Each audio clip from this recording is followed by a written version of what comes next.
I want to be clear about something right away. My wife never slept with another man. There were no messages to find. No lipstick on collars. No hotel receipts hidden in jacket pockets. No secret phone calls. No late-night excuses that didn't add up. I never had to hire a private investigator. Never had to check her phone. Never had to follow her car or ask questions I was afraid to hear the answers to. None of that happened. But one day, I realized I was living next to a stranger. She stopped looking at me. Really looking at me. The way she used to when I'd walk into a room and her face would light up just a little. That stopped. She stopped touching me. Not just in bed, though that stopped too, but the little things. The hand on my shoulder when she passed behind me. The brush of her fingers when she handed me coffee. The way she'd lean into me on the couch while we watched TV. All of it. Gone. She stopped asking how my day went. Stopped caring about the stories I'd bring home. Stopped laughing at the stupid things that happened at work. The house was still full. Her clothes in the closet. Her toothbrush by the sink. Her car in the driveway. The bed was still shared. Same mattress. Same sheets. Same pillows. But I was already alone. Completely alone.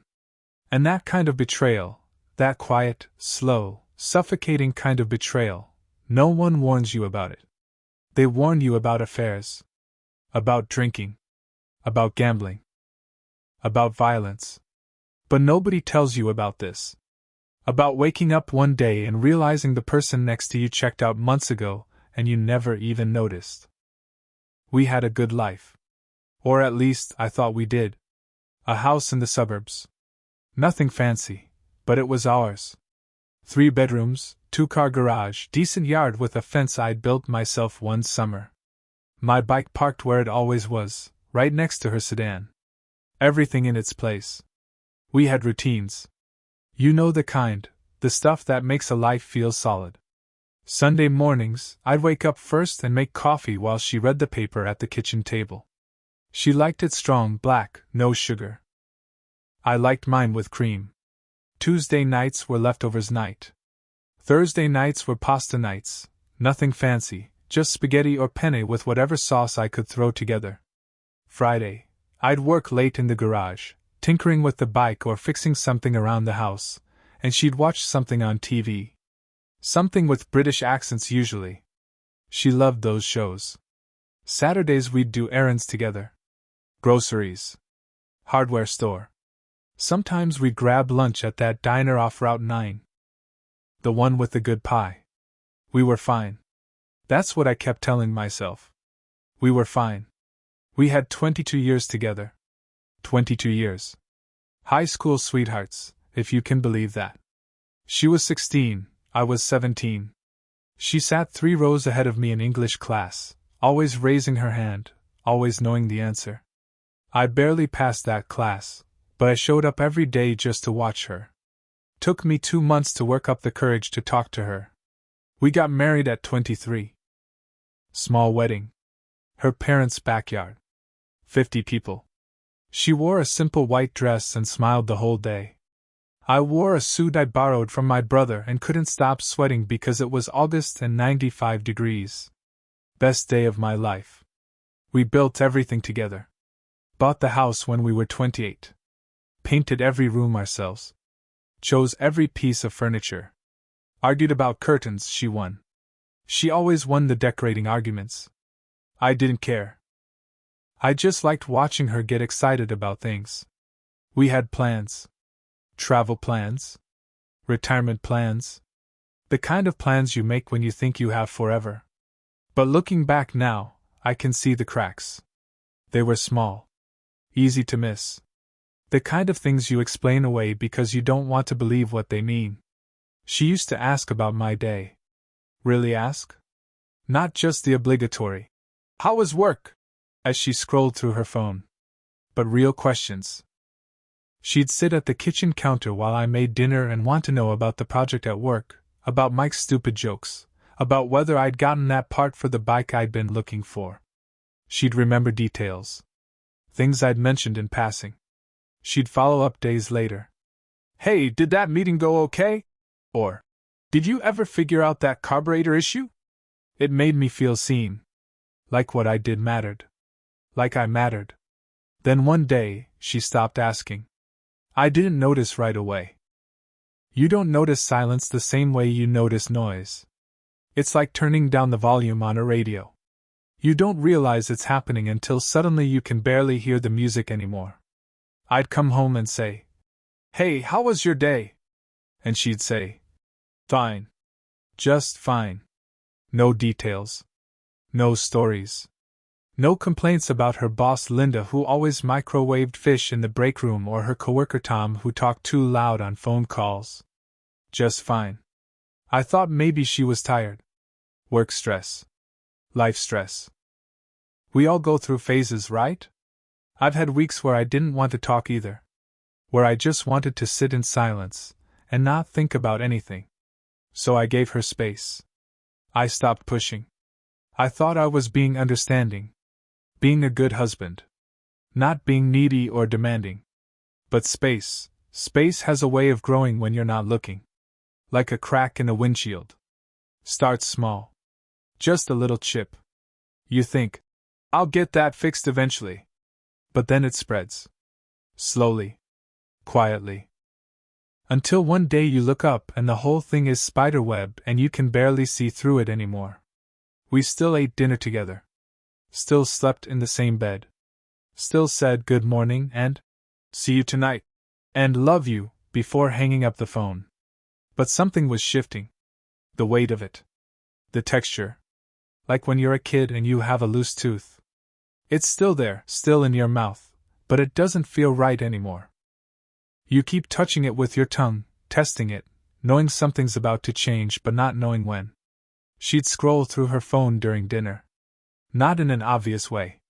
Not like those people you see at restaurants, both staring at their screens, not talking. Just a glance here. A swipe there. Checking something. Always checking something. Her answers got shorter. Yeah. Sure. If you want. Whatever you think.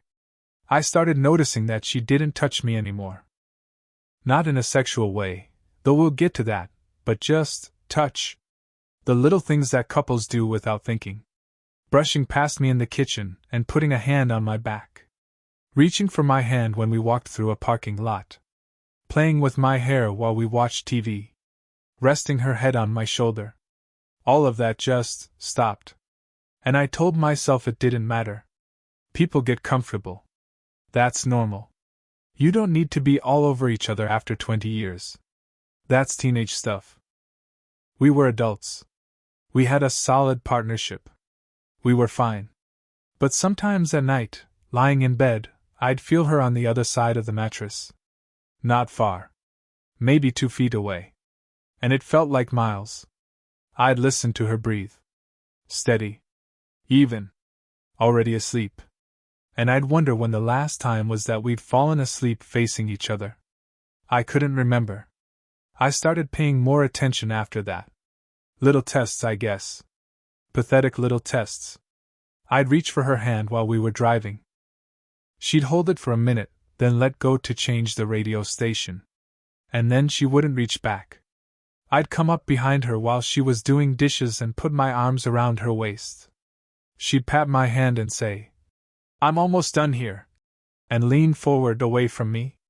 I'd suggest a movie night. Just you and me. We can order pizza. Make it a thing. I'm really tired, she'd say. Maybe this weekend. But the weekend would come and she'd have other plans. Or she'd be tired again. Or she'd just forget. And I'd sit there on the couch, alone, watching some action movie she had no interest in, wondering when we become this. There was this one moment I can't forget. It was a Wednesday night. Middle of winter. Cold outside. I'd gotten home late because of traffic, and I was frustrated and exhausted. She was already in bed, reading. I got undressed, brushed my teeth, climbed in next to her.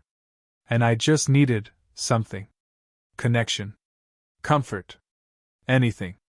So I moved closer. Put my hand on her arm. She didn't look up from her book. I'm reading, she said.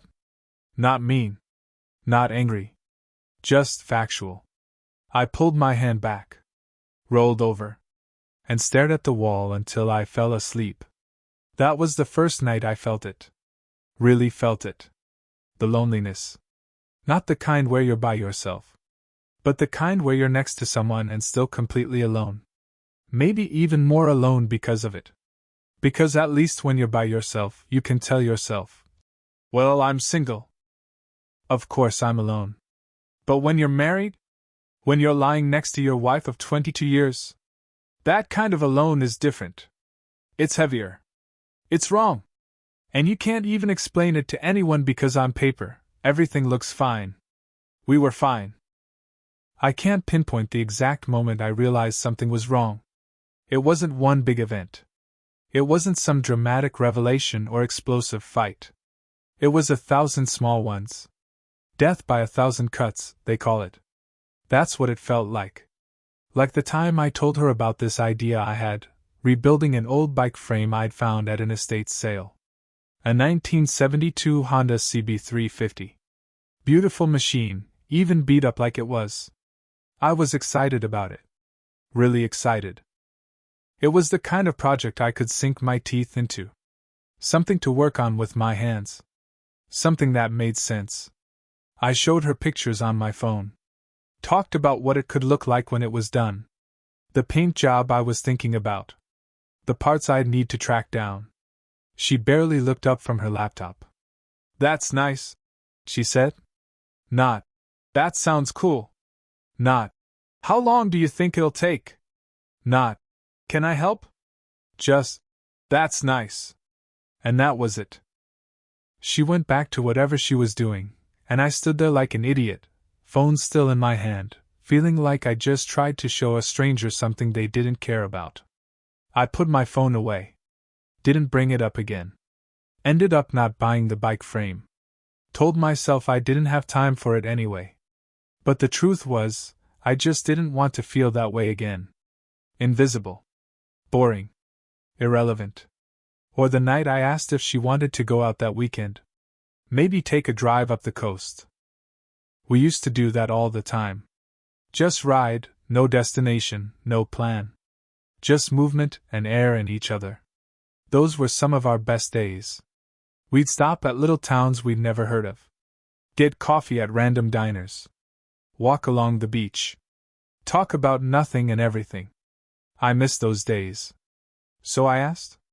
She was folding laundry. Didn't even stop what she was doing. I don't know. Maybe. I'll see. Not no. But not yes either. Just maybe. I waited the whole week for her to bring it up again. To say yes or no? To make a plan. She never did. Saturday came and went. She worked in the yard. Went to lunch with her sister. Came home and watched TV. I didn't ask again. Because I knew what I'll see really meant. It meant no. It meant she'd rather do anything else. It meant I wasn't a priority anymore. I stopped asking after that. Stopped suggesting date nights. Stopped trying to plan trips or activities or anything that required her to want to spend time with me. Because every time I tried to connect, I felt like I was bothering her. Like I was interrupting something more important. Even though she wasn't doing anything. She'd just be sitting there. On the couch. On her phone. In her head. And I was on the outside. Looking in at someone I didn't recognize anymore.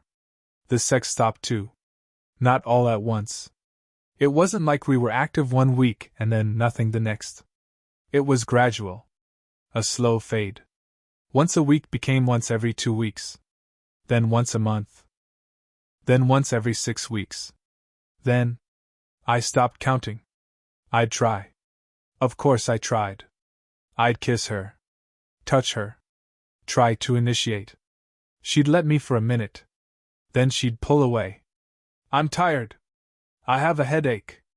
Can we just go to sleep? Always an excuse. Always a reason.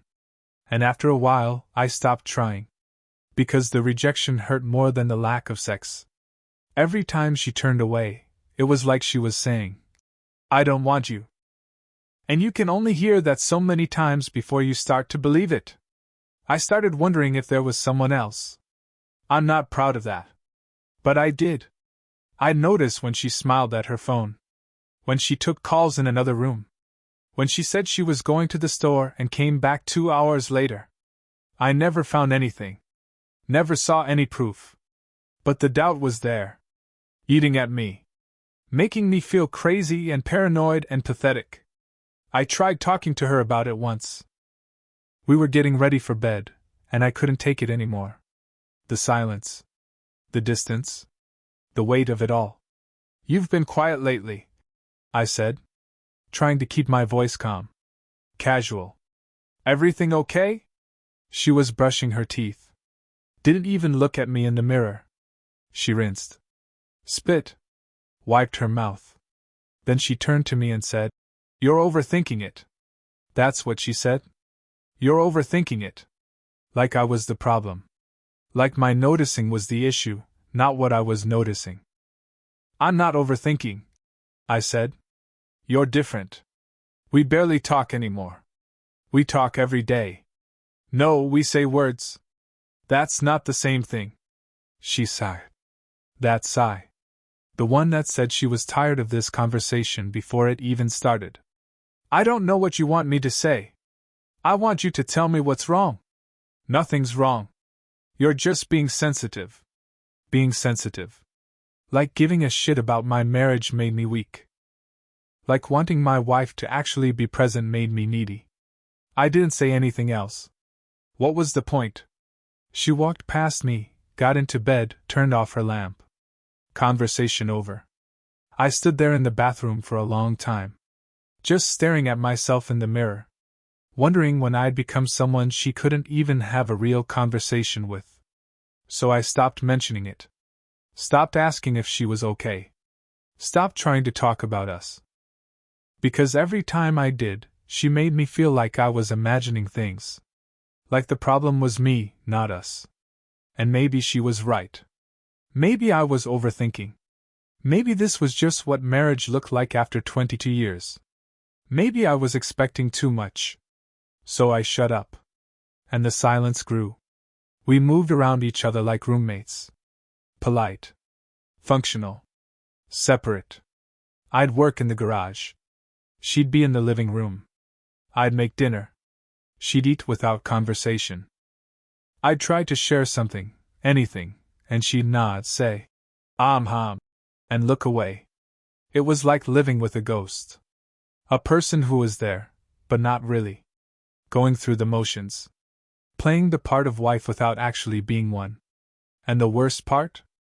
I started wondering if I was the one who'd done something wrong. Had I missed an anniversary? Said something I didn't remember? Forgotten some important conversation? Had I worked too much? Not worked enough? Been too focused on the bike? Not focused enough on her? I replayed everything in my head. Every conversation. Every decision. Every moment I could remember from the past year. But there was nothing. No fight. No moment. No specific thing I could point to and say, "That's when it changed." Just distance. Slow. Steady. Irreversible. Like watching someone walk away in slow motion and not being able to do anything about it. I started noticing other couples. At restaurants. At the store. Walking through parking lots. The way they looked at each other. Laughed together. Touched each other without thinking about it. And I'd feel this ache in my chest. Because we used to be like that. We used to be the couple that other people probably looked at and thought, "They're happy." But now we were the couple sitting in silence at dinner. Looking at our phones. Existing in the same space but living in different worlds. And nobody looking at us would know. Because we looked fine. We looked like every other middle-aged couple who'd been together forever. But inside? Inside I was drowning. I tried to fix it. Because that's what men do, right? We fix things. Something's broken? Figure out what's wrong and fix it. The house needed work, so I did it. painted the fence that had been looking rough for 2 years, fixed the leaky faucet in the guest bathroom, cleaned out the gutters, repaired the loose board on the back deck. I thought maybe if I did more around the house, she'd notice. She'd see that I was trying, that I cared. I cooked her favorite meals, made that chicken dish she loved with the lemon and rosemary, picked up her favorite wine on the way home from work, left notes. Nothing dramatic. Just little things. Have a great day. On a post-it stuck to the coffee maker. Thinking of you. In a text message. Asked if she needed anything. If there was anything I could do. Anything at all. But nothing changed. She'd say thank you. Smile, that small, polite smile people give to cashiers and waiters. And then she'd walk away. The notes stopped getting responses. The meals were eaten with a distracted, "This is good," and nothing else. The texts were read and not replied to. I felt like I was screaming into a void, throwing everything I had at a wall and watching it all slide down without leaving a mark. One night, I came home late from a ride. It was dark. Had to be close to 11. The house was quiet when I walked in. Lights off except for one lamp in the living room. And there she was, sitting in the chair by the window. The one we'd bought at an antique store 10 years ago. She'd fallen in love with it. Victorian style, burgundy fabric, wooden arms. I thought it was overpriced and uncomfortable, but she wanted it, so we got it. She was sitting there now. One light on. Phone in her hand, glowing in the dark. I stood there in the doorway for a moment, just watching her. She didn't hear me come in. She was just there, staring at the screen. Not smiling. Not upset. Not anything. Just blank. Like a mannequin. A person-shaped thing with no person inside. I said her name. She looked up. And for a second, just a second, I saw something in her eyes I'd never seen before. Indifference. Not anger. Not sadness. Not even annoyance. Just nothing. Like I was a piece of furniture. A sound. Background noise. "You're home," she said. Flat. Empty. And then she looked back at her phone. I stood there for another moment, waiting for something. Anything. She didn't look up again. I went to bed alone that night. Even though 20 minutes later, she came into the room, got under the covers, turned away from me, and went to sleep. We were in the same bed. But I was alone. That became our life. Not gradually. It already was our life. I was just finally seeing it clearly. She'd sit on her side of the couch.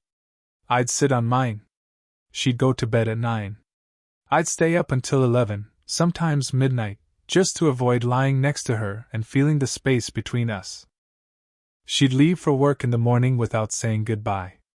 Just gone. I'd hear the car start, the garage door open, and then silence. I'd come home to an empty house. Even when she was there. Even when she was sitting in the living room or cooking in the kitchen or upstairs in the bedroom. The house felt empty. Because she wasn't really there. Her body was. Her things were. But the person I married? Gone. I started spending more time in the garage. More time on the bike. More time anywhere but inside that house where I felt invisible. The garage became my refuge. I'd go out there after dinner. Sometimes before dinner. Work on the bike even when it didn't need work. Clean tools that were already clean. Organize parts that were already organized. Just to have something to do. Just to be somewhere I didn't feel like a ghost. Sometimes I'd sit out there with a beer and just listen to the silence. Real silence. Not the oppressive, suffocating silence of being in the house with her. Just quiet. Peace. The kind of quiet that didn't make me feel like I was doing something wrong just by existing. I joined the Thursday night rides with the guys from the club. Used to go once a month, maybe. Now I went every week. They didn't ask questions. That's not how we operate. But I think they knew. Jake, my buddy who'd been riding with the club since before I joined, he'd give me a nod when I showed up. pat me on the shoulder, hand me a beer after the ride. That was enough. I didn't need words. Didn't need advice or pity or someone telling me what to do. I just needed to know I wasn't invisible. That I existed to someone. Even if it was just a group of middle-aged guys standing around in a parking lot talking about bikes and weather and nothing important. It was something. The rides helped. Out on the road, everything made sense. You, the bike, the asphalt. Nothing complicated. No hidden meanings. No guessing what someone's thinking or feeling. Just movement. I'd ride for hours sometimes. Through empty highways and back roads and places I'd never been. Windows down, well, no windows, just me and the wind, engine humming, mind finally quiet. And for those few hours I could breathe. I could exist without feeling like I was failing at it. But then I'd come home. And there she'd be. On the couch. In the bedroom. At the kitchen table. Right there. And completely unreachable. I tried talking to her again. Multiple times. Different approaches. Different words. Can we talk about what's happening with us? I feel like we're not connecting anymore. I miss you. Every time, the same response. Variations of, everything's fine. Or, you're imagining things. Or, I don't know what you want from me. Once I asked directly, do you still love me? She looked at me like I'd asked something absurd.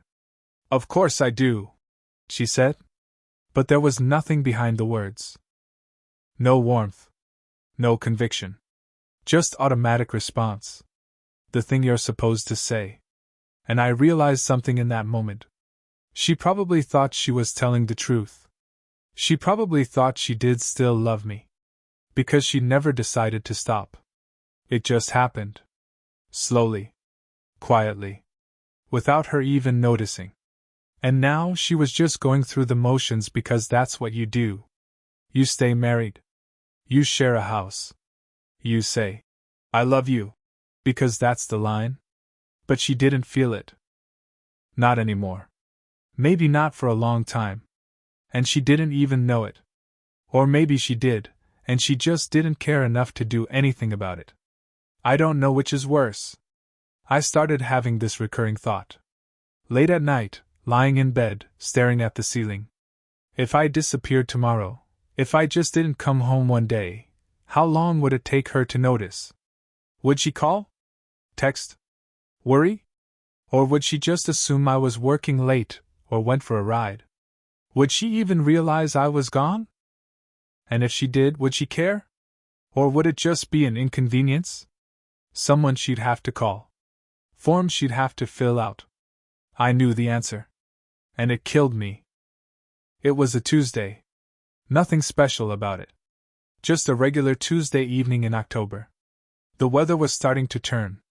That early fall chill in the air. Leaves changing colors. Days getting shorter. I'd come home from work around 6. Normal time. She was already there. Home before me for once. I'd made dinner. Something simple, grilled chicken, rice, vegetables. The same rotation we'd been doing for years. She sat down at the table without a word. No. Hey, how was your day? No, this smells good. Just sat down. Phone next to her plate. We ate in silence. The sound of forks on plates. The hum of the refrigerator. The clock ticking on the wall. Unbearable. I couldn't take it anymore. I'd been holding it in for months. Maybe years. Swallowing it down, telling myself things would get better, that this was just a phase. But it wasn't getting better. It was getting worse. And I was tired. Tired of pretending. Tired of living like this. Tired of being married to someone who acted like I didn't exist. Are we okay? I asked. My voice was quiet. Calm. But my heart was pounding. She didn't answer right away. Just kept eating. Took another bite. Chewed. Swallowed. Like she hadn't heard me. Or like she was deciding whether to acknowledge the question at all. Finally, she put down her fork. Looked at me. Really looked at me. And for a second I thought maybe, we were about to have a real conversation. Maybe she'd been feeling it too. Maybe she'd been waiting for me to say something. Maybe this was the moment where we'd finally talk and figure it out and find our way back to each other. But then she said the words that ended everything. I don't feel the same anymore. Just like that. No preamble. No warning. No easing into it. Just, I don't feel the same anymore. I stared at her. My brain was trying to process what she just said. Trying to make sense of it. What do you mean? I asked. She sighed. Looked away. I mean, I don't feel it. Whatever I used to feel. It's not there. The room felt like it was tilting. Did I do something? I asked. She shook her head. No. You didn't do anything. Then what is it? She looked down at her plate. Moved some rice around with her fork. I don't know. I just don't feel it. My throat was tight. My hands were shaking. Is there someone else? I asked quietly. No. Just no. Flat. Definitive. Not insulted by the question. Not reassuring me. Just stating a fact. Then what changed? She shrugged. Actually shrugged. Like this was nothing. Like we were nothing. Like 22 years could be summed up with a shrug. I don't know, she said again. I just woke up one day, and it wasn't there anymore. I felt something crack inside me. Not my heart. That sounds too romantic. Too clean. This was something deeper. Something foundational. Like the ground I'd been standing on for 2 decades had just opened up beneath me. So that's it, I said. My voice was shaking now. You just stop feeling, and that's the end? She didn't cry. Didn't apologize. Didn't try to explain or justify or soften the blow. She just looked at me with those empty eyes and said, I'm sorry. But she wasn't. Not really. I could tell. Because if she was, she would have fought for us. She would have tried. She would have said, I don't know what's wrong, but let's figure it out. Let's go to counseling. Let's take a trip. Let's do something. But she didn't. She just sat there. Resigned. Done. Like she'd made up her mind months ago, and was just now getting around to telling me. How long? I asked. How long what? How long have you felt this way? She thought about it. Actually thought about it. Like she was trying to remember when she stopped loving me. I don't know. A while. A while? What's a while? Weeks? Months? She looked uncomfortable now. Like she didn't want to answer. Maybe a year, she said quietly. A year. A fucking year. She'd been checked out for a year and hadn't said anything. Just let me keep living in ignorance. Keep trying. Keep hoping. Keep making dinners and leaving notes and asking if she was okay when she already knew she was done. Why didn't you tell me? I asked. I don't know. I thought maybe it would come back. Did you try? She didn't answer. Did you try? I asked again, louder this time. Did you do anything to try to save this? To save us? I don't know what you want me to say. I want you to say you gave a shit. I yelled. I never yell. Never. But I couldn't help it. 22 years. 22 fucking years, and she couldn't even try. She flinched. Looked away. I can't control how I feel, she said quietly. No, but you can control what you do about it. You could have talked to me. You could have told me something was wrong. You could have suggested counseling or therapy or literally anything other than just checking out and waiting for me to notice. I didn't know how to tell you. How about with words? How about with honesty? She didn't say anything. Just sat there, looking at her plate, like a child being scolded. And I realized in that moment that I was angrier than I'd ever been in my life. Not just at her. At myself. For not seeing it. For not pushing harder. For accepting her dismissals and excuses. for letting this happen. But also at her. For giving up without a fight. For letting me believe we were okay when we weren't. For wasting a year, maybe more, of my life pretending. So what now? I asked. She finally looked up at me. I don't know, she said. Do you want a divorce? The word felt wrong coming out of my mouth. Like something that happened to other people. Not us. She didn't answer right away. Just sat there thinking. Like she was weighing her options. Like our marriage was a decision to be made, not something worth fighting for. I think so, she said finally. Yes. Yes. Not. I think we should try to work on things. Not. I don't want to lose you. Not. I'm scared. Just yes. Like it was easy. Like it meant nothing. I stood up. Chair scraping against the floor. Okay, I said. My voice was calm now. Flat. Empty. Because what else was there to say? Okay, I said again. I'll stay in the guest room tonight. We can figure out the rest tomorrow. She nodded. Didn't try to stop me. Didn't say anything else. Just nodded. I walked out of the kitchen. Went upstairs. Closed the door to the guest room. And sat on the bed in the dark for I don't know how long. Just sitting there. Numb. Everything I'd built my life around, my marriage, my wife, my future, was gone. And the worst part? I wasn't even surprised. I'd seen it coming for months. Maybe years. I just hadn't wanted to believe it. I moved out 2 weeks later. Fastest 2 weeks of my life. We didn't fight. Didn't argue about who got what. I told her to keep the house. I didn't want it. Didn't want to live in the place where my marriage died slowly, room by room, until there was nothing left. I took my bike. My tools. My clothes. Some furniture. She could have the rest. I rented a small place across town. 1-bedroom apartment. Ground floor. Garage space for the bike. Close to the highway so I could ride whenever.